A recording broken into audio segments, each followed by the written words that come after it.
A bunch of FNAF news just dropped with a ton of new movie actors, a brand new huge story reveal that tells us everything about the movie, and finally, the long-awaited Ruined DLC teaser supposed to come out last month seems to have been canceled. Like the video if you're excited, and as a reward, here's a picture of a walrus. So for starters, we got a brand new big cast update being Wyatt Parker, who was cast as young Mike in the FNAF movie, which is extremely interesting because it confirms a theory I've had for a long time where there was going to be some sort of flashback with Mike and the rest of the main cast in the film. However, now that we know that Wyatt Parker is filling this role, there are tons of children who are cast for the film with no role, so it'll be interesting to see what they end up playing instead. And speaking of which, most recently we got word that another child, Liam Hendricks, was also going to be in the film based on some older photos dug up of him on the set. Plus, if you were wondering, a little while ago we had a casting call for a Vanessa photo double, and the character was actually revealed to be Emma Jo Tassin. Now, what's really weird is that, like I said, most sources reported her as Vanessa's photo double. It's extremely odd that her photo double would be a child when Vanessa herself, played by Elizabeth Leigh, was an adult, so I wonder if maybe she'll have a part in a flashback cutscene as well. Finally, for casting, we found out that Theotis Crane was cast for the film as Jeremiah, and similar with other characters, this appears to be somebody entirely new, or maybe somebody familiar under a new name, since we've seen that with other characters like Abby/Elizabeth Afton, but we will see. But most importantly of all, before discussing the Ruined DLC updates, recently we got a massive synopsis for the FNAF movie that tells us basically the entire general plot of the film, and I even think I have some theories for what it all means. So YouTuber 3C Films basically found a synopsis for the movie in a film survey asking for interesting plots, where they revealed a ton about the FNAF movie. More specifically, it reads, Mike Schmidt is a troubled security guard who starts a seemingly easy overnight gig at Freddy Fazbear's Pizzeria, the local family entertainment center,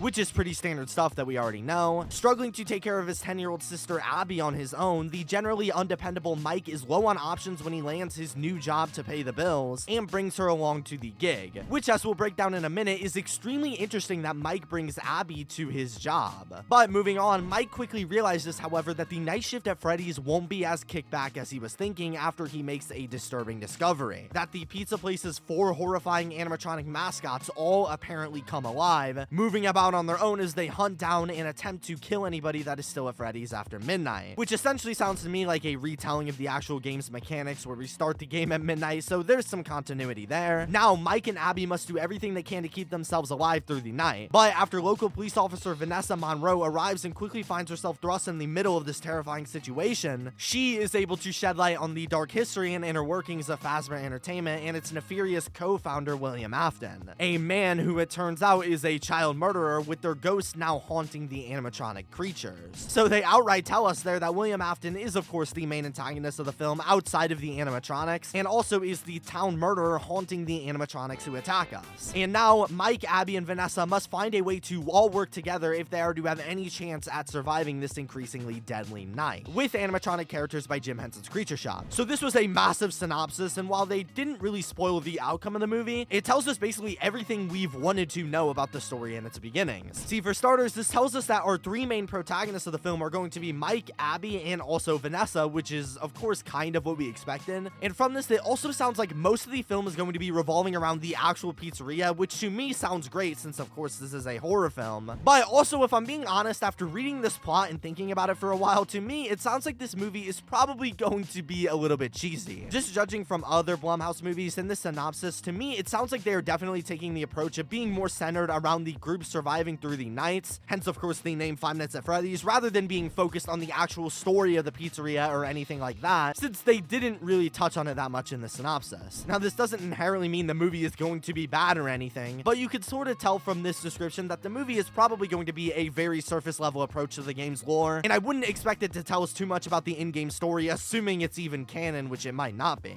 Most likely to appeal to a broader audience who maybe aren't big fans of the FNAF franchise or don't even know what it is and want it to stand alone as a movie. I will say though, the characters themselves actually sound extremely interesting from what we've seen here. There's Mike, who seems to be as normal as he gets, only working there because he literally has to for his sister. Then there's Vanessa, who's probably going to be the more knowledgeable one, helping Mike guide himself through the nights. But then there's Abby, who seems weird, since we don't hear too much about her, but we see her in really important instances like the original movie teaser where she's hanging out with Freddy when it's clearly after dark, the exact time they said the monsters would attack, which makes me wonder if maybe she was different and was able to communicate with them or something like that, especially since all the animatronics, as the movie says, are just haunted versions of children, just like Piper Rubio, who is also just a child. The last thing I found interesting about the synopsis is that they only talk about the first FNAF game in really only one location, which is weird since some sources allege the movie is going to be about multiple games in the franchise. We could see a multitude of different locations leaked during filming, and there's even a leaked Springtrap design shown here, so I'm extremely confused on the movie's actual focus, but I guess we will wait and see. Subscribe while you're here and comment your theories on the synopsis. I'd love to hear them. The last movie related thing I want to talk about is that recently there was a CinemaCon event held for upcoming movies and releases where Blumhouse themselves came up and spoke about their upcoming project. Now, there were tons of rumors that FNAF was going to show up here, and while it unfortunately did not, there are some speculations that at the private event, posters for the movie were shown up around the area, which, while there's no physical proof, is totally possible since the creators want to show off all their movies and projects, which could include FNAF, since it's of course releasing this year and it's probably a pretty massive deal for them, but it's just mostly a rumor. But anyway, guys, let's talk about the Ruined DLC because I have a lot to say about the most recent teasers you guys have probably already seen, as they were basically just canceled on us. So for background, as you probably remember, last month we were given a Ruined teaser that leaked on the Security Breach TV website. Now, this is a real teaser that 100% existed and shows us an item that we've never seen before inside of the game, probably for the DLC. Now, in the source code of these leaks, people found the dates April 6th and 13th. Plus, after this news came out, an IMDb page came up for a show simply called the Untitled Security Breach Project that was labeled as one 20-minute episode featuring the 4 main characters from Security Breach, which reasonably led us to believe that on April 6th or April 13th, a new show or something was going to release on the Security Breach TV website, finally revealing the Ruined DLC that was actually teased at this point 1 year ago.